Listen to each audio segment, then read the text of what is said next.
जैसे हम दूसरे देशों के बारे में बात कर रहे हैं, अगर मैं थोड़ा डाइग्रेस करूं और पूछूं कि अ, मेरा फेवरेट फूड अगर आप पूछें तो पिज़्ज़ा है, और पिज़्ज़ा इटली से है। और लोग कहते हैं कि आपको इटली के बारे में इंटरनेट पे बहुत कुछ पता है। आप इसके बारे में कुछ कहना चाहेंगे? आपने ये मीम्स नहीं देखे? नहीं, वो तो चलता रहता है। हाँ। मैं उसमें अपना टाइम खराब नहीं करता हूँ। ऐसा है कि मैं जिसको कहें खाने के शौकीन लोग, हाँ। वैसा नहीं हूँ। बिल्कुल नहीं। बिल्कुल नहीं। इसलिए जो भी परोसा जाता है, जिस देश में जाता हूँ, मुझे वो मैं बड़े चाव से खाता हूँ। लेकिन मेरी कमनसीब ऐसी है कि आज मुझे किसी आप रेस्टोरेंट में ले जाओगे हम्म। और मुझे मेनू दे करके आप कहोगे कि सिलेक्ट करो, तो मैं नहीं कर पाऊंगा। सर, क्या आप जा पाओगे रेस्टोरेंट? मैं अभी तो नहीं जा कर पाया, मैं गया ही नहीं हूँ। मैं कितने तो साल हो गए? बहुत साल हो गए। जब बाहर आप पहले मैं जब संगठन का काम करता था, हमारे अरुण जेटली जी खाने के बड़े शौकीन थे। हाँ। उनको हिंदुस्तान के किस शहर में कौन से रेस्टोरेंट में कौन सी चीज बढ़िया है, वो पूरी एनसाइक्लोपीडिया थे। हम्म। तो हम बाहर जाते थे तो उनके साथ एक इवनिंग तो भोजन कहीं किसी रेस्टोरेंट में होता था। लेकिन आज अगर कोई मुझे मेनू दे दे और सिलेक्ट कर, मैं नहीं कर सकता, क्योंकि कभी वो नाम जो मैं पढ़ता हूँ और वो डिश जो है दो सेम चीज है, मुझे ज्ञान नहीं है, अज्ञान है मुझ में, क्योंकि मेरी वो टेंडेंसी बनी नहीं, तो मुझे ज्यादा इसकी समझ नहीं है। तो मैं हमेशा अरुण जी को, भाई अरुण जी ऑर्डर आप कर दीजिए, मेरा इतना ही रहता था, वेजिटेरियन चाहिए। मैंने आपकी थोड़े दोस्तों से बातें की, दोस्तों या लोग जो आपको 10-20 साल से ऊपर से जानते हैं, और उनसे मैंने पूछा ऐसी चीज़ें बताएं जो पब्लिक डोमेन में नहीं है। मैं उनके नाम नहीं लूँगा। उन्होंने मुझे एक फ़ोटो भेजा जहाँ पे थोड़े चीफ मिनिस्टर की स्वेरिंग इन सेरेमनी चल रही है। चेयर पे थोड़े सीनियर पॉलिटिशियंस बैठे हैं, आप नीचे बैठे हैं। जब मैंने भी वो फ़ोटो देखा एट 38,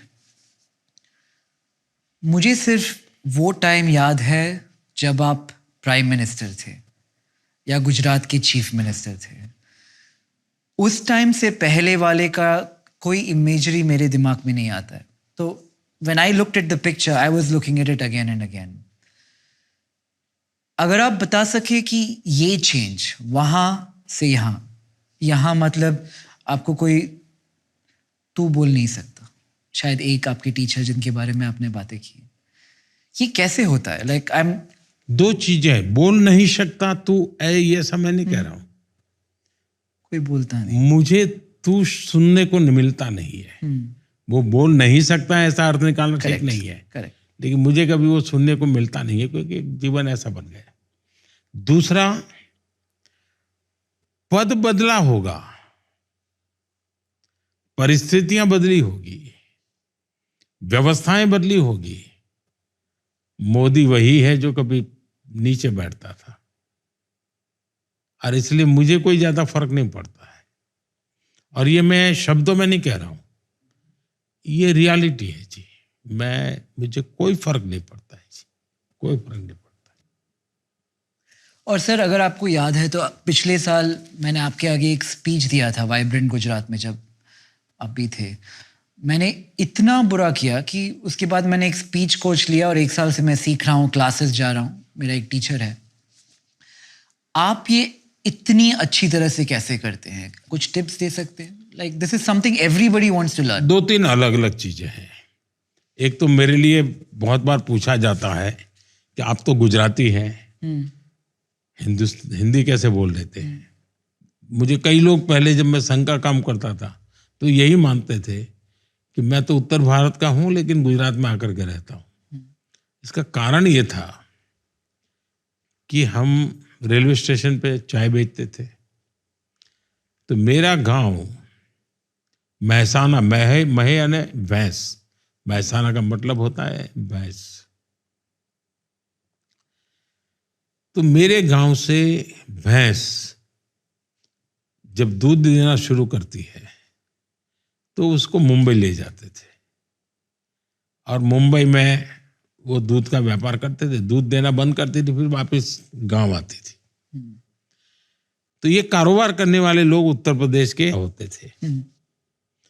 तो वो जब आते थे तो मालगाड़ी उनको जब मिले उसका इंतजार करते थे, फिर मालगाड़ी मिलने के बाद पूरी घास से उसको भर देते थे और उसके अंदर 4 भैंस खड़ी रहे ऐसी व्यवस्था रखते थे। तो ये 30-40 इस प्रकार के लोग हमेशा वहाँ रेलवे प्लेटफॉर्म पर होते थे। तो चाय मैं बेचता था तो मैं चाय उनको पिलाने जाता था, तो उनसे मुझे बात करनी पड़ती थी बचपन में। तो उनसे बातें करते करते मैं हिंदी सीख गया।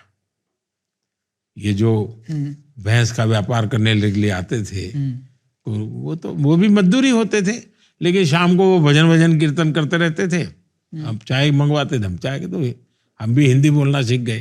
क्या ये बहुत डिफरेंट है सर? जैसे कि आप गुजरात में बड़े हुए थे, आज आप दिल्ली में रहते हैं।